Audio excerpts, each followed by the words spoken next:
I'm Willie. I thought the lowest point of my life was lying in that hospital bed, my eyes fixed on the ceiling as the machines beside me beeped steadily.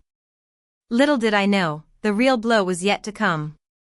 2 days later, my mother-in-law, Evelyn Thompson, walked into the room. She was dressed in a sleek black cashmere coat, her posture as straight as an arrow. Without so much as a greeting, she sat down in the chair next to my bed and slid a manila folder onto my lap. "Sign these," she said coolly. "It's for the best." Inside the folder were divorce papers. They were neatly prepared, notarized, with a pen clipped to the top. Evelyn had no idea that by signing these papers, I wasn't the one losing everything. It was her. All the schemes she'd been concocting for the past 4 years crumbled with a single stroke of my pen. By the next day, her son's family was set to inherit almost nothing. But to understand how this all went down, we need to go back to the beginning. I married Leo Thompson 6 years ago. It was a small, intimate ceremony in the garden of my childhood home in Vermont. There was a beautiful maple tree that had been there for over a century, and under its branches, we exchanged our vows.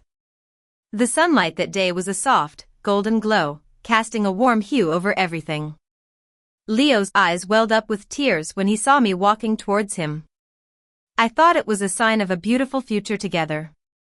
Leo wasn't a bad man. He was actually kind-hearted, but he had a major weakness, his mother, Evelyn.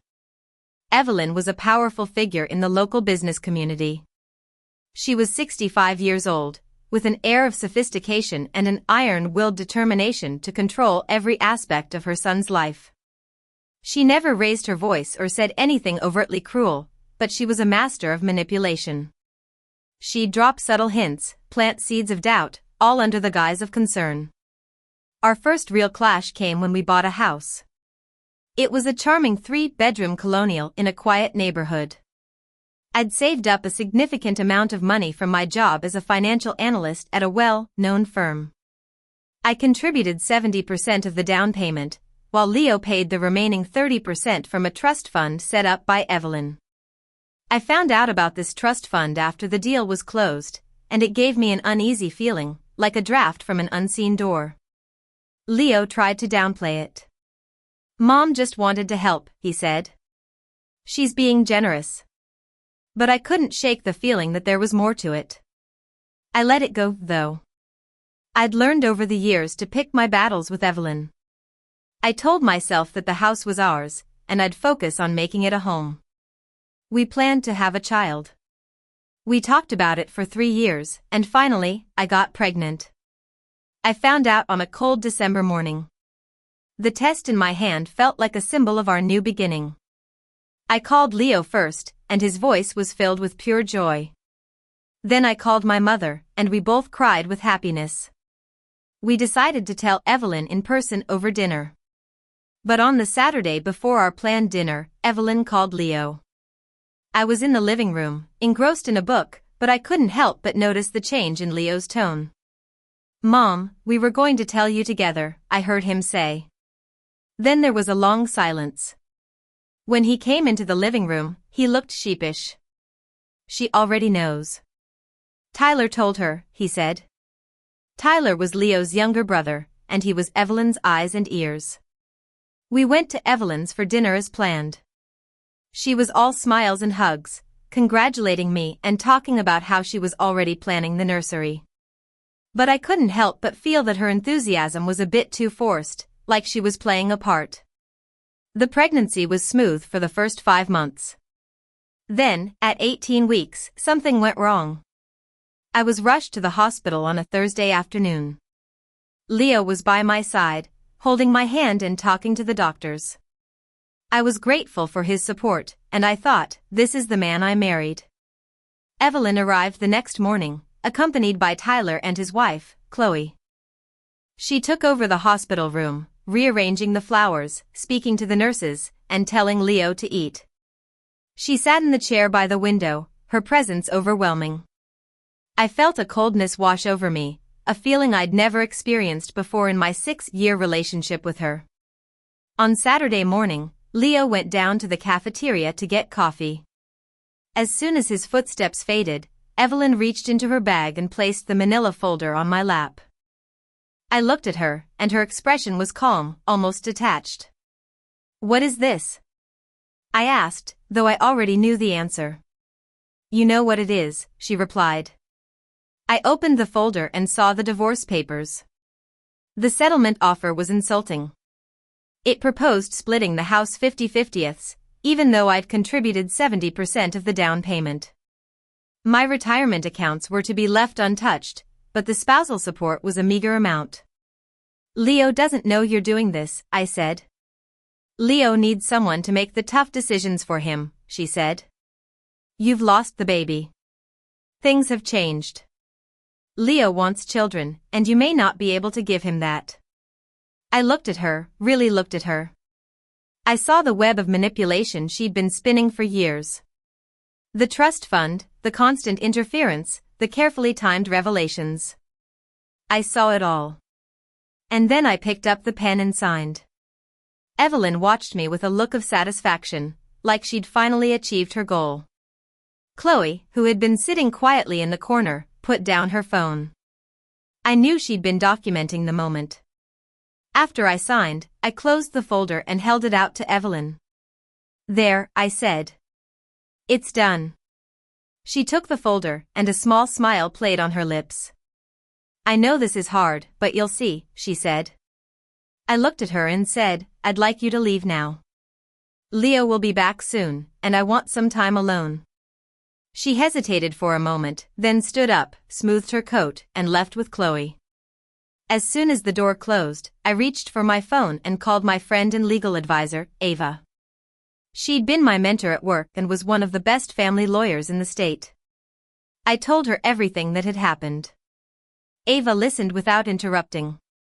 When I finished, she said, "You signed?" "Yes," I replied. "With my full legal signature." "And she has the folder?" "Yes." Then she asked about the post-nuptial agreement we'd prepared a year ago. I told her it was still in place. She let out a sigh of relief. "Good. This is going to work," she said. I should explain how that post-nuptial agreement came to be. A year before, I came home from work one evening to find Evelyn in my kitchen.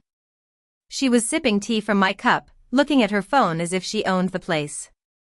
Leo was at a business meeting. I asked her how she'd gotten in, and she said Leo had given her a key for emergencies. "This isn't an emergency," I said.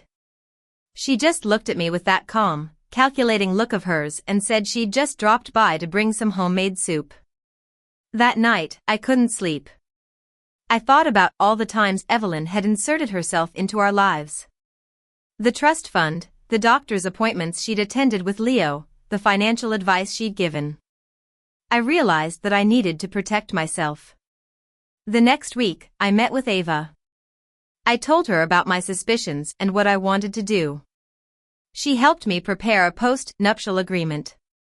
It clearly stated that my 70% contribution to the house was my separate property. It also defined the trust fund as a gift to Leo, not a marital asset. Leo signed it willingly after consulting with his own lawyer. When Leo came back from the cafeteria, I showed him the signed divorce papers and told him about the post-nuptial agreement. His face went pale. He said he didn't know about the papers Evelyn had prepared. I told her it wasn't her place, but I guess she didn't listen, he said. I explained to him that the settlement offer Evelyn had prepared was invalid because it didn't take into account our actual ownership structure. The post-nuptial agreement would govern the divorce. Leo was silent for a long time. Then he said, "She thought she could control everything." I replied, "She's been trying to control us for years, but this time, she didn't know about the agreement." Evelyn called Leo that afternoon. I could hear her voice through the closed door, angry and sharp. Leo came back after a while, looking tired. "She's upset," he said. "She says you deceived her." I told him that preparing a legal document with my lawyer and his consent was not deception, it was self-protection. Over the next few days, Evelyn, Chloe, and Tyler called Leo multiple times. But Leo started to stand up for himself. He declined their calls and put his phone face down on the table. It was a small gesture, but it meant a lot. Ava called to tell me that the post-nuptial agreement was filed. Evelyn's lawyer was going to challenge it, claiming that Leo had signed under duress. But we knew it wouldn't hold because Leo had signed it in front of witnesses and had 3 weeks to review it. Then, Ava found something else. The trust fund Evelyn had contributed to our house down payment was part of a family trust. It had a reversionary interest clause, which meant that in case of a divorce, the trust could claim back the portion of the house purchased with its funds. This meant that there could be a 3-way ownership dispute between me, Leo, and the trust. But Ava assured me that my 70% stake was secure because it was from my own savings and was fully documented. The trust claim took 5 months to resolve. Evelyn's lawyer argued that the trust had a right to the portion of the house bought with its funds. But in the end, the claim failed. The trust's documentation showed that the reversionary interest could only be invoked if the contribution was disclosed to all parties at the time of the property purchase. And it hadn't been disclosed to me. The house was sold in the spring. I received 70% of the proceeds, and Leo got 30%. Evelyn got nothing. After the sale, Leo took steps to restructure his relationship with the family trust, following his lawyer's advice. Evelyn was left with less than she started with. The trust's failed claim led to a review of its other provisions, and multiple management issues were discovered. Tyler, who had been reassessing his position, retained his own lawyer. Evelyn had to hire another lawyer to handle the trust dispute on top of the divorce case. The legal costs were substantial, and her control over Leo's financial life was gone. A year after the hospital incident, I was sitting at my desk when I received a text from Tyler. He apologized for what his mother had done. I replied with a simple thank you. I visited my childhood home in September, on the anniversary of my wedding. I stood under the maple tree, remembering the woman I was 6 years ago, full of hope and trust. I don't feel sorry for her. Believing in people is not a mistake, even if it comes at a cost. What matters is how you respond when that belief is tested. I'm in a new apartment now, looking out at the park. It's May, and the park is a sea of green. I'm all right. I'm not completely happy, and I still grieve for what I lost, but I'm functional, present, and living my life on my own terms.